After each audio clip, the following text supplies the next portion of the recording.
We are starting again. I hope everyone's back with me. You'll notice that one more time I have the this has been glued in, by the way, that last additional extension onto this terminal strip. So we're good to go here.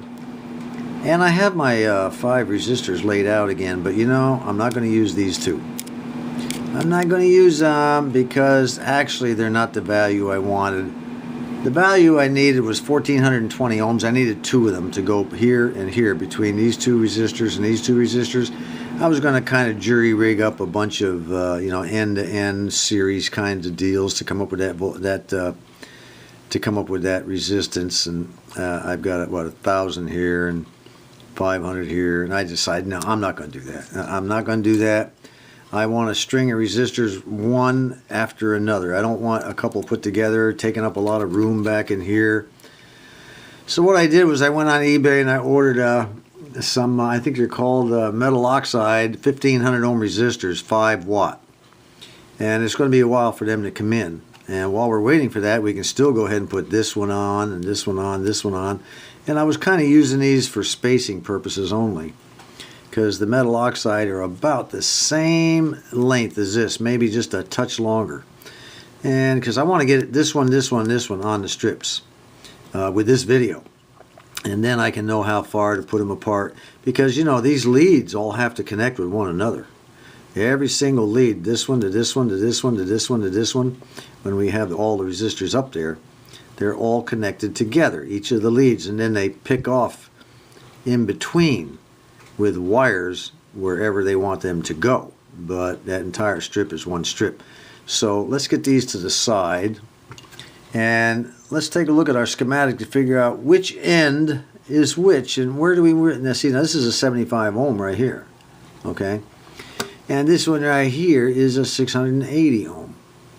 So do we want the 680 here, or do we want the 680 here? So on the 75 here, or 75 here? We got to figure out which one would be more convenient. It probably wouldn't make any difference, but I'd have to, if I got it in the wrong, you know, too far away, I'd have to run longer wires and all that jazz. As it turns out, we're going to have enough problems with wires as it is, because we're starting down in this section right here now, which is the second detector and the automatic volume control tube and the output tube, the audio output tube. So we're going to kind of save all this to last, because that's when we're going to have to really open up this box and start getting rid of crap.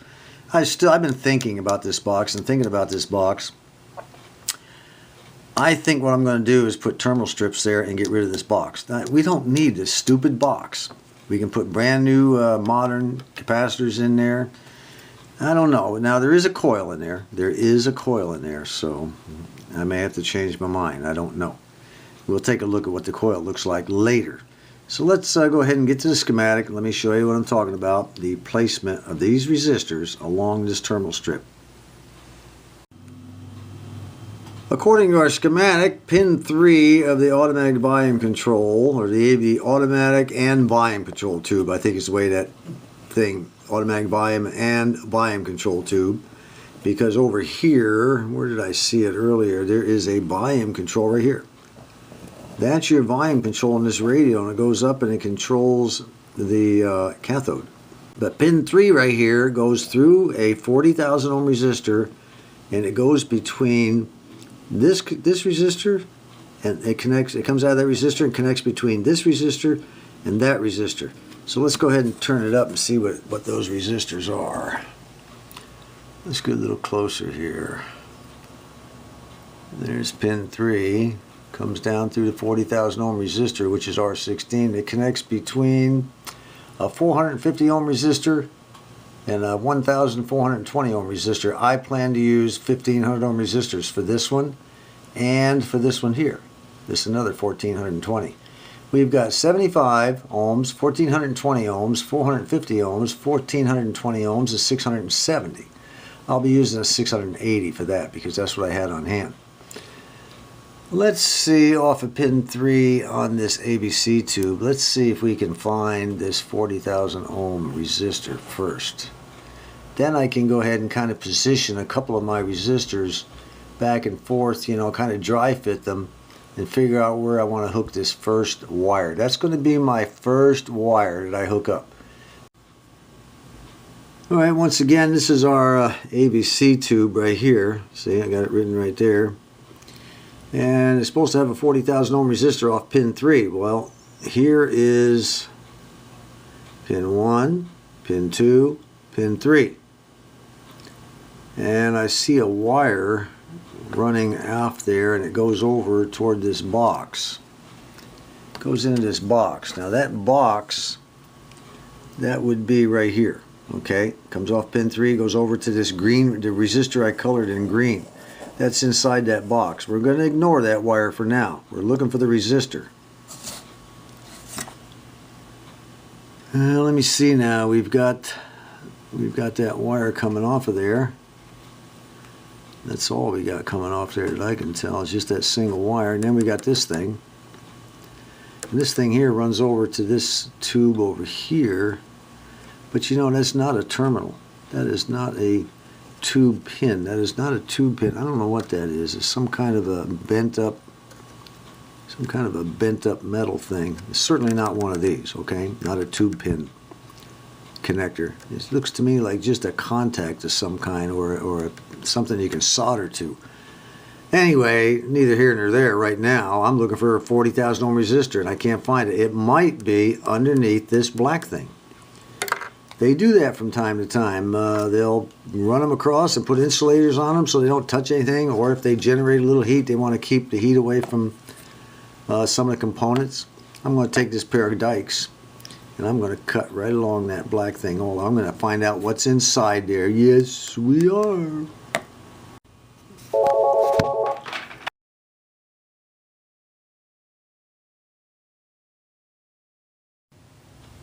Well, that was our old buddy Gary. He's always watching my videos. He likes to watch them.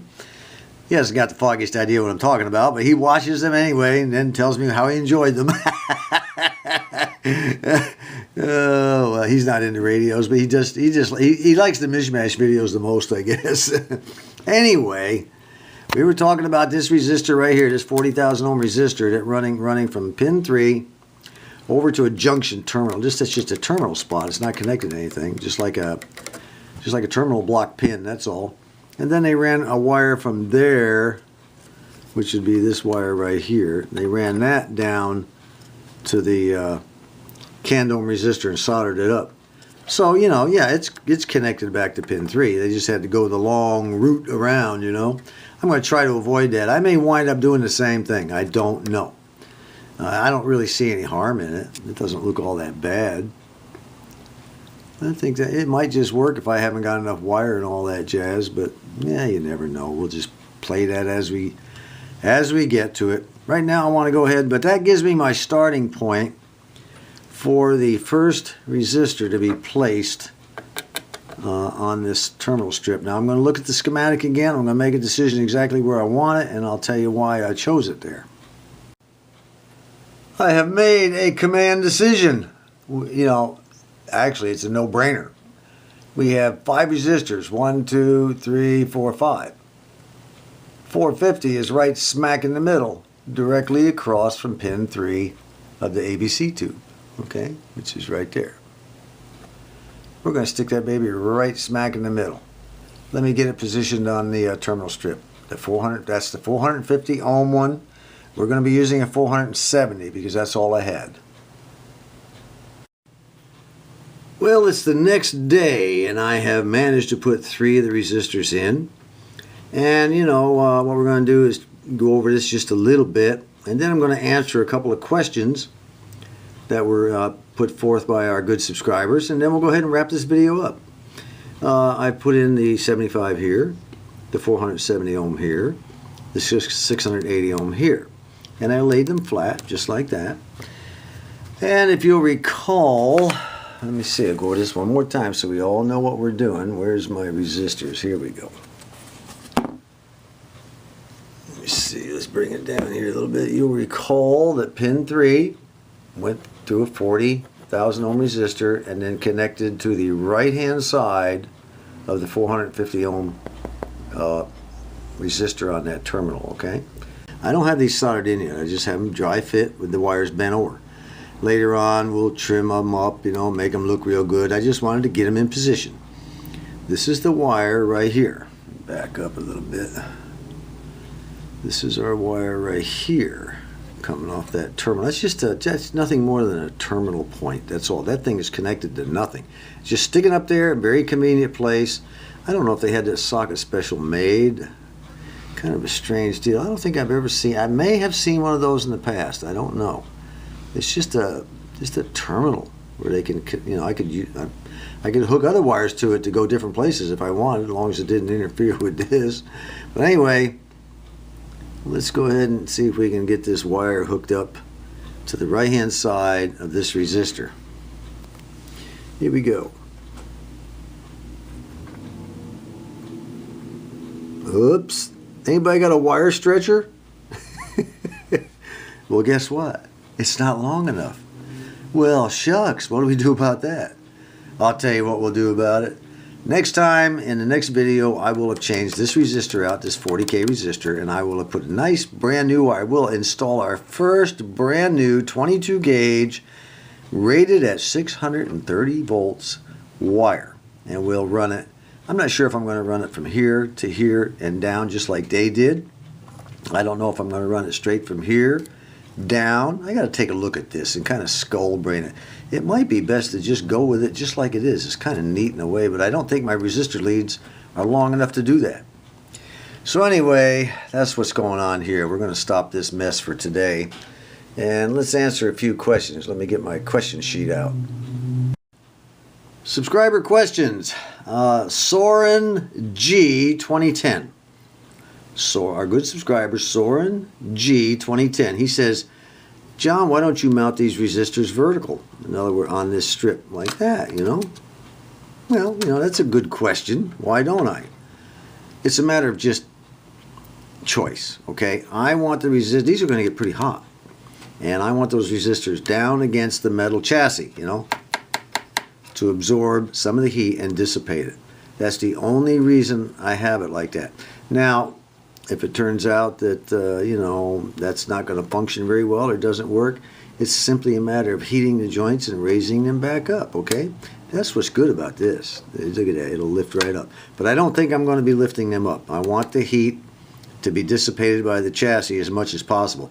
I don't want the heat around inside here where it might interfere with other items, okay? It may not interfere at all, but I don't want to take the chance. That's why, okay? Second question from Tarmo Avola. Tarmo Avola. I think that's the way it's pronounced. Tarmo Avola. Sorry if the pronunciation is bad. He says, those wires look, aren't they hazardous? You know, shouldn't you be putting heat shrink on them? Well, let me clue everybody in on this particular question. All wires in all old radios, in all old amplifiers, in all old tube-operated equipment of any kind, as long as it's old, all wires are hazardous. Keep that in mind. They're all hazardous because they have high voltages running through them. You know, it's not like some, you know, 3-volt deal out of a, you know, transistor. We're talking 200-300 volts. In some cases, even a little bit more. Yes, all wires are hazardous. But I think what he was talking about was the insulation. You know, it's old insulation. And guess what? You know, I said it right in the beginning. Eventually, we're going to be going and doing a complete inspection of every wire in this radio. And anything that looks poor, that looks dangerous, yes, we will go ahead and replace it. We're only going to use heat shrink sparingly, only where needed, okay?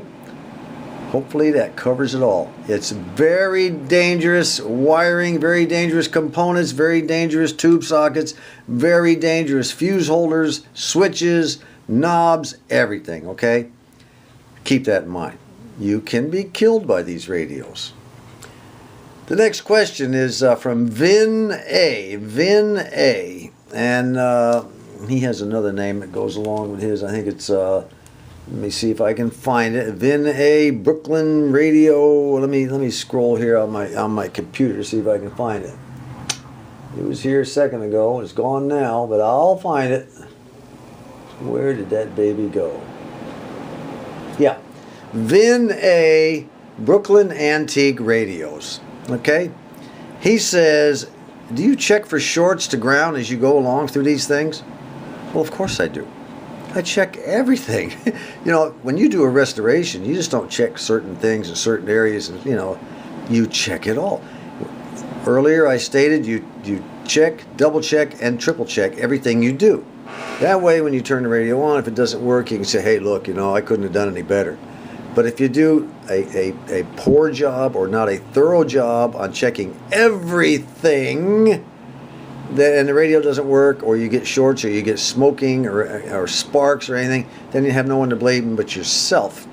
Now, of course, there is a caveat to that. Some of us get in there, we try real hard. I remember when I first started, I tried real hard. You know, I mean, I tried everything, and there were still mistakes made. Did I have smoking? Yes, I did. Did I have sparks? Oh yeah, oh yeah. So you do your best, but that's how you learn. But just, I always kept in mind that these things can kill you. They can kill you dead. Do you understand what I'm saying? Be careful. Once you apply electricity to them, all bets are off. Let me tell you a little something about electricity, and then we'll wrap this thing up. Electricity is like a caged animal. It wants to get out. It is always looking for a place to get out. Always looking for a place to get out. It does not rest. It wants out.